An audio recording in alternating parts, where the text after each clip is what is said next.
Hello everyone, welcome back to my YouTube channel. आज जो मैं ऐसे लेके आई हूँ ये है role of youth in nation building. जो यूथ होता है उसका क्या रोल रहता है एक नेशन के, एक राष्ट्र के बनने में। इसके ऊपर हमारा ऐसे है, ऐसे बहुत ही इम्पॉर्टेंट है, तो इसे ध्यान से पढ़िएगा। चलिए स्टार्ट करते हैं। Youth is a great asset of any country in every way. जो यूथ होता है वो बहुत ही ग्रेट एसेट होता है। दे आर इंडीड, इंडीड मतलब होता है वास्तव में, in really they are indeed the future of the country and represent it every level. देश को यूथ की हर लेवल पर ज़रूरत होती है। The intelligence and work of the youth will take the country on the pathway of success. जो youth का intelligence है, जो यूथ का काम है, वो कंट्री को एक सफलता के नए रास्ते पर लेकर जाता है। Youth are the building block of a country. Youth जो होता है किसी भी कंट्री के लिए एक बिल्डिंग ब्लॉक का काम करता है।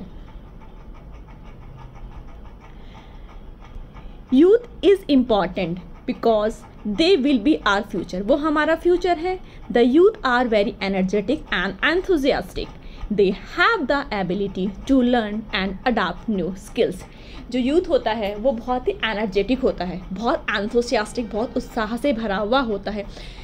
जो यूथ होता है उसके अंदर नई नई चीज़ों को सीखने की जो क्यूरियोसिटी होती है बहुत जल्दी होती है, बहुत अच्छी होती है। वो ना चीज़ों को बहुत जल्दी सीख लेते हैं। आपने देखा भी होगा जो आपके यंगर ब्रदर सिस्टर होंगे वो चीज़ों को बहुत जल्दी सीख भी लेते हैं, अडाप्टिव होते हैं, बहुत ज़्यादा अडाप्टिबिलिटी बहुत ज़्यादा होती है उनके अंदर।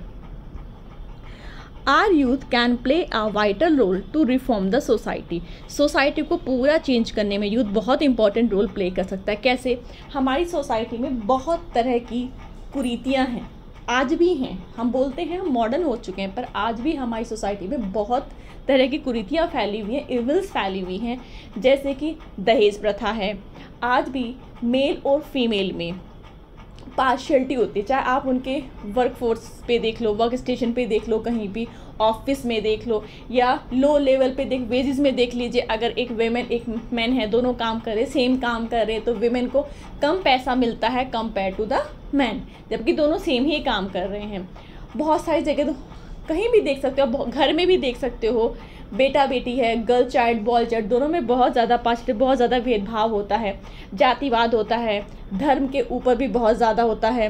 तो इस तरह की बहुत सारी जो कुरीतियाँ फैली हुई हैं, इनसे जो आज का यूथ है वो आपने देखा होगा आपके घर में जो पुराने लोग हैं, आपके दादा हैं, दादी, वो इन लोगों को मानते हैं, इन चीज़ों को मानते हैं, पार्शियलिटी वगैरह। पर जो यूथ है, जो आप लोग नहीं मानते।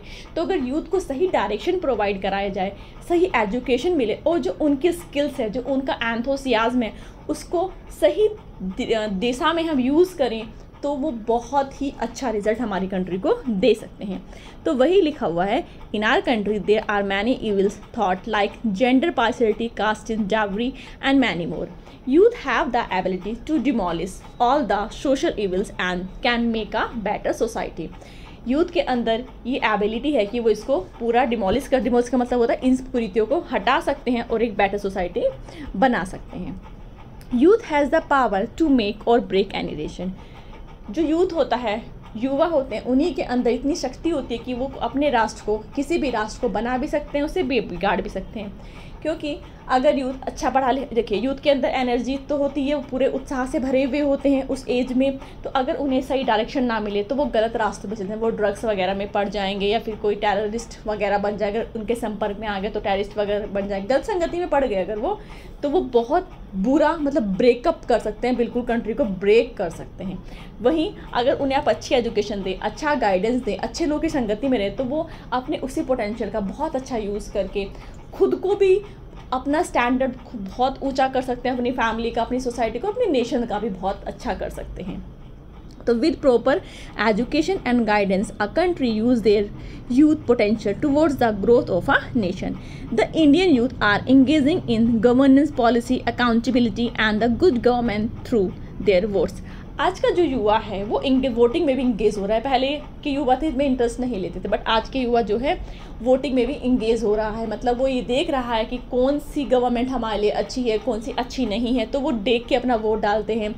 अब हमारे आसपास क्या हो रहा है, अपनी सराउंडिंग्स में क्या क्या हो रहा है, वो इस चीज़ को भी ध्यान में रखते हैं। अब वो क्वेश्चन भी उठाने लगे हैं कि जो गवर्नमेंट पॉलिसीज़ हैं उनका वो किसको मिलनी चाहिए, किसको नहीं मिलनी चाहिए, और उसके अंदर क्या हो रहा है, क्या नहीं हो रहा है गवर्नमेंट ऑफिस में। तो ट्रांसपेरेंसी में भी अपना योगदान देने लगे हैं। और क्या कर रहे हैं, additionally the youth can also support to make the environment better, like to create the awareness among people of environment pollution. साथ ही साथ में यूथ कैसे इन्वायरमेंट को अच्छा बना सकते हैं।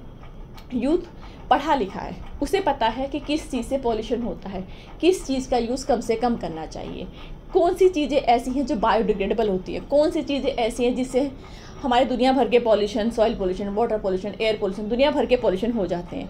तो यूथ को तो पता है, ठीक है, वो इस चीज़ को अपने आसपास के जो लोग हैं उन्हें अवेयर कराए, अवेयरनेस फैलाए, सबको बताए कि इस चीज़ को यूज़ नहीं करना चाहिए, क्योंकि अकेला इंसान कुछ नहीं कर सकता है। पर अगर सब लोग मिल जाएं तो पूरी सोसाइटी, पूरा देश, यहाँ तक कि पूरा वर्ल्ड बदला जा सकता है। Moreover, the youth is one who has the potential and knowledge to drastic change in a nation socially, economically. अगर हम देखते हैं जो यूथ है वो अपना completely चेंज करता है किसी भी नेशन को। So we can say that the youth is the keystone of a country. Youth किसी भी कंट्री का, किसी भी राष्ट्र का कीस्टोन होता है, फाउंडेशन होता है, उसकी नींव होता है। Youth works like a catalyst, ये कैटलिस्ट की तरह काम करता है। कैटलिस्ट आपने केमिस्ट्री में पढ़े हुए होंगे। कैटलिस्ट क्या होते हैं कि अगर वो किसी भी जो आपकी केमिकल रिएक्शन है उसकी जो तीव्रता है, उसकी जो इंटेंसिटी है, उसको बढ़ा भी सकते हैं और घटा भी सकते हैं। जो बढ़ाते हैं उन्हें पॉजिटिव कैटलिस्ट बोलते हैं, जो घटाते हैं उन्हें नेगेटिव कैटलिस्ट बोलते हैं। हम पॉजिटिव नेगेटिव नहीं देखना है, हमें यहाँ सिर्फ ये बताना है कि जो यूथ होता है वो कैटलिस्ट की तरह काम करता है। आप उससे अच्छा काम भी करा सकते हैं, आप उसे बुरा काम भी कर सकते हैं। वो इतनी एनर्जी, इतने एंथुसियाज्म से भरा हुआ तो है ही, वो बहुत अडाप्टिव है। वो वैसे भी ह्यूमन नेचर होता है गंदी चीज़ों को बहुत जल्दी सीखने का, ठीक है। अच्छी चीज़ों को सीखने में थोड़ा टाइम लगता है। तो अगर वो गंदी चीज़ें सीख गया तो उसने कैटलिस्ट की तरह काम किया।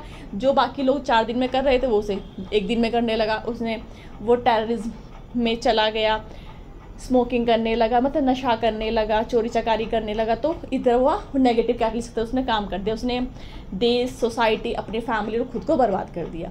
और अगर पॉजिटिव साइड में देखें तो अगर उसकी एजुकेशन, उसके इसी पोटेंशियल का हम सही डायरेक्शन में यूज़ करते हैं तो वो अपना भी विकास करता है, अपनी फैमिली का करता है, सोसाइटी करता है, अपने देश का भी विकास करता है। तो इस ऐसे को आप लिखें और साथ में ना हमने इसको अगर डायग्राम के थ्रू भी हम दिखा सकते हैं। ऐसे अगर आप ऐसा डायग्राम बनाएं, उसके थ्रू दिखाएं तो भी बहुत, जो रीडर होगा उसके ऊपर बहुत अच्छा इसका इम्पैक्ट पड़ेगा। तो इसमें हमने जो यूथ को दिखाया कि जो यूथ का रोल होता है वो सोशल में भी होता है, आपके इकोनॉमिक में भी होता है, एनवायरनमेंट में होता है, कल्चर, हर तरीके से जो यूथ है वो हर लेवल पे अपना रोल प्ले करता है। तो आज का ऐसे हमारा ऐसा ही था। कैसा आपको लगा कमेंट करके ज़रूर बताइएगा। और अगर आपको किसी और टॉपिक पर ऐसे चाहिए तो मुझे कमेंट कीजिएगा। और अगर आप चैनल पर पहली बार आएँ तो सब्सक्राइब ज़रूर कर दीजिएगा। आज के लिए इतना ही, एक नए वीडियो में फिर से मिलते हैं, तब तक के लिए बाय बाय।